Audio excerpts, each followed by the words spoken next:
வணக்கம் நண்பர்களே. மாப்பிள்ள வந்து ஒரு அரசியல்ல ஏதோ ஒரு புரட்சியான கருத்து ஒண்ணு வச்சிருக்கேன், அத கேட்டாண்டா அரசியல்வாதிகள ஒரு ஆட்டம் ஆடிடுவாங்க அப்படின்னு சொல்லிட்டே இருப்பாப்புல. நேரம் கிடைக்கவே இல்லை அவர்கிட்ட பேசுறதுக்கு மாப்பிள்ளைகிட்ட. இப்ப நம்ம தனுஷ்கோடி போறதுனால இப்ப டிரைவிங்ல இருக்கோம், ஒரு அரை மணி நேரம் அதுல இருக்கு. அந்த நேரத்துல நம்ம மாப்பிள்ளைகிட்ட அந்த அரசியல் புரட்சி என்ன ஏதுன்னு கேட்டுருவோம். மாப்பிள்ள, அது அரசியல் புரட்சி என்ன, கொஞ்சம் விளக்கமா நம்மள்ட்ட சொல்லுங்களேன். மாப்பிள்ள, இது வந்து இதுவரை யார்ட்டையும் சொல்லல, ஆனா இப்ப சொல்லணும். ஏன்னா 2024 தேர்தல் வரப்போகுது இல்லையா? ஆமா. அதனால இது வந்து அரசியல் புரட்சி அப்படின்றது கூட சொல்ல முடியாது. சரி. இது வந்து ஒரு சைலண்ட் புரட்சி. அப்படியா? ஆமா, அமைதி படை படம் மாதிரி இது ஒரு அமைதி புரட்சி. சரி சரி சரி. இந்த அமைதி புரட்சியில அரசியல்வாதிகள்லாம் ஆட்டம் காண்டு போயிருவாங்கன்னா மாப்பிள்ள சொன்ன மாதிரி ஆமா. ஏன்னா அரசியல்வாதிகள்லாம் ஆடி போயிடுவாங்க. சரி, அததான் பண்ணிட்டு இருக்கோம். அதுக்கு வந்து கண்டிப்பா உங்களோட ஒத்துழைப்பு தேவை. சரி சரி, நான் இத சொல்றேன். இது வந்து பாத்தீங்கன்னா ஒரு 20% முடிவடைஞ்சிருச்சு மாப்பிள்ள. அப்படியா? அதனாலதான் நான் இதை வெளியில கொண்டு வர்றேன். ஆமா. இப்ப என்னன்னா 2024 தேர்தல் இருக்கு இல்லையா? ஆமா. அதுல வந்து ஒரு 40 பேரு எலெக்ஷன்ல நிக்க போறோம். சரி. அப்படியா? ஆமா. இது வந்து ஒரு அமைதி புரட்சி. ஏன்னா நாங்க வந்து எந்த அரசியல் கட்சியும் சாராமல் தனி மனிதர்கள். இதுக்கு நிறைய ஒரு கண்டிஷன் இருக்கு மாப்பிள்ள. உங்களால எல்லாம் நிக்க முடியாது. அப்படியா? என்னாலயும் நிக்க முடியாது. சரி. ஏன்னு வச்சுங்களேன், கேளுங்க. ஏன்னு நமக்கு கல்யாணம் முடிஞ்சு பிள்ளை குட்டி பெத்துட்டோம். அப்ப கல்யாணம் முடிச்சு யாரும் இதுல நிக்க முடியாது. இந்த 40 பேர் தேர்ந்தெடுக்கிறோம் தமிழ்நாடு முழுக்க. சரி. இது வந்து இத வந்து நாங்க எங்க கமிட்டியில பேசி இத பத்தியான வீடியோ வெளியிடுங்கன்னு சொன்னதுக்கு அப்புறம் தான் அந்த வீடியோ. இந்த 40 பேர் யாரு நிக்கிறது? கல்யாணம் முடிச்சவங்க யாரு நிக்க கூடாது? கல்யாணம் முடிச்சவங்க நிக்க கூடாது, குழந்தை பெற்று இருக்கிறவங்க நிக்க கூடாது, 50 வயசுக்கு கீழே இருக்கிறவங்களும் நிக்க கூடாது. அப்படியா? இதுதான் கண்டிஷன். 50 வயசுக்கு மேல நிக்கிறதா? ஆமா, 50 வயதுக்கு மேல. ஏன்னா இதுல நிறைய வந்து கண்டிஷன்ஸ் இருக்கு. சரி. இப்ப முதல்ல சொல்லுங்க. இப்ப எந்த அரசியல் கட்சி எடுத்துக்கிட்டாலும் மாப்பிள்ள, எல்லாருமே திருடுவாங்க. அதான் இப்ப திருட மாட்டாங்க, ஆட்சி அதிகாரம் வந்ததுக்கு அப்புறம் திருடுவாங்க. கரெக்ட்டுங்களா? ஆமா. இப்ப ஒரு கட்சி நடத்தணும்னு வச்சுங்களேன், அதுக்கு பணம் வேணும். கண்டிப்பா வேணும்ல. அவங்கள சொல்லி தப்பு இல்ல. எந்த கட்சியாக இருந்தாலும் இந்த வட்ட செயலாளர், இந்த சதுர செயலாளர் எல்லாம் எதுக்கு விழுந்து விழுந்து வேலை செய்யறாங்க தெரியுங்களா? எதுக்கு? அவன் சொந்த காசை போட்டு ஏன் வேலை செய்யறான்? அவன் சம்பாதிக்கத்தான். நான் சொல்றது இது எல்லா கட்சியும் தான்.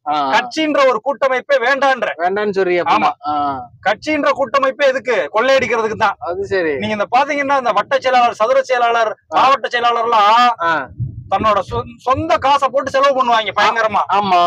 இதே ஆண்ட கட்சியில இருக்காங்கன்னு வச்சுக்கலாம், இதுக்கு முன்னாடி நம்மள ஒரு 30-40 வருஷம் ஜெயிச்சிருப்பாங்கல்ல, அந்த கட்சிக்காரங்களா இருந்தா இந்த வட்ட செயலாளர், சதுர செயலாளர், எம்பி, கவுன்சிலர் இவங்க எல்லாம் பணத்தை கொட்டி இறப்பாங்க. சரி. ஆமா. எதுக்கு இதெல்லாம் பண்றாங்க? இது யாரு காசு? ஒரு ஓட்டுக்கு 2000-3000 கொடுக்குறாங்களா? இது வந்து அரசியல் கட்சிகளே ஒழிக்கணும் மாப்பிள்ள. இப்ப பாத்தீங்கன்னா அரசியல் கட்சிகளை ஃபுல்லா ஒழிச்சு தனி மனிதர்கள் வந்து அதிகாரத்திற்கு வரணும். அது எப்படி வர முடியும்? ஒரு முடியும். அதுதான் இந்த சைலண்ட் புரட்சி. அப்படியா? அது வந்து ஒரு 25% முடிவு அடைஞ்சிருச்சு மாப்பிள்ள. சரி.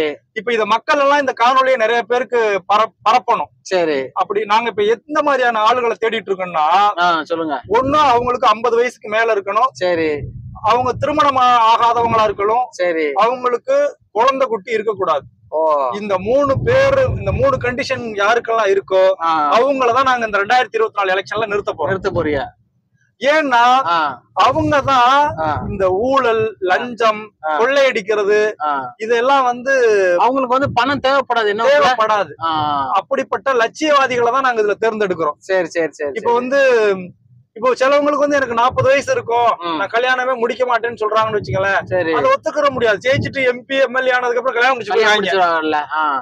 அதே மாதிரி குழந்தை குட்டி இருந்துச்சுன்னா நிறைய சொத்து சேர்க்கிறாங்க மாப்பிள்ள. சரி சரி சரி. நம்ம தமிழ்நாட்டோட தமிழ்நாடு கிடையாது, இந்தியாவோட ஒரு மோசமான இது என்னன்னா, நம்மளுடைய பரம்பரை 7 தலைமுறைக்கு சொத்து சேர்க்கிறது. 100 கோடி 200 கோடி இல்ல மாப்பிள்ள, 1000 கோடி 2000 கோடி தான். அதை வச்சு என்ன பண்ண போறாங்கன்னு தெரியல. இப்படி ஒரு கேவலமான புத்தி இருக்கு. அப்ப குழந்தையே இல்லைன்னு வச்சுங்களேன், ஏதோ ஓரளவுக்கு வந்து சொத்து சேர்க்க மாட்டாங்க. அப்ப நிறைய சொத்து சேர்க்கிறாங்க. ஆமா, வாரிசு இருக்கிறதுனால. அப்ப இந்த 3 கண்டிஷன் இருந்தா மனைவிமார்கள் இருக்காது, ஆமா, குழந்தை குட்டி இருக்காது, ஆமா, ஏதோ ஓரளவுக்கு மனிதத்தன்மையில செயல்படுவாங்கன்ட்டு இந்த மாதிரி ஆட்களை நாங்க தேடிட்டு இருக்கோம். சரி சரி சரி சரி. இது நீங்க எந்த மாவட்டமா இருந்தாலும் சரி தமிழ்நாட்டுல இந்த வாட்ஸ்அப் நம்பர் இருக்கும், மேல கொடுத்துருக்கோம். அதுக்கு உங்களுடைய விவரங்களை அனுப்புங்க. கண்டிப்பா அனுப்புனீங்கன்னா கண்டிப்பா 2024 இந்த சைலண்ட் புரட்சி, அமைதி அரசியல் புரட்சியை சார்ந்தவர்கள் ஒரு 40 பேரை நிறுத்துறோம். அவர்கள் எல்லாம் வெற்றி பெற்று கண்டிப்பா இந்த இப்ப இருக்கிற அரசியல்வாதிகள் மாதிரி இல்லாம நீங்க செயல்படணுன்றதுக்காக தமிழ்நாடு முழுக்க தேடிட்டு இருக்கோம். அந்த 40 பேர்ல நீங்களும் ஒரு ஆளாக இருந்தால் சரி சரி நல்லா கேட்டுக்கங்க. சொல்லுங்க, யாராரு கல்யாணம் முடிக்கலையா? ஆமா, கல்யாணம் முடிக்காம குழந்தை இருக்க கூடாது, குழந்தை இருக்க கூடாது, கல்யாணம் முடிக்க கூடாது, 50 வயசுக்கு கீழே இருக்க கூடாது. கண்டிப்பா. ஆமா, திருநங்கைகள் இருக்காங்கல்ல, அவங்க இதுல நிக்கலாமா? கண்டிப்பா திருநங்கைகள் கண்டிப்பா அவர்களுக்கு முன்னுரிமை கொடுக்கப்படும். நீங்க எந்த மாவட்டமா இருந்தாலும் சரி உங்களுடைய விவரங்களை மேல இருக்கக்கூடிய வாட்ஸ்அப் நம்பருக்கு அனுப்புங்க.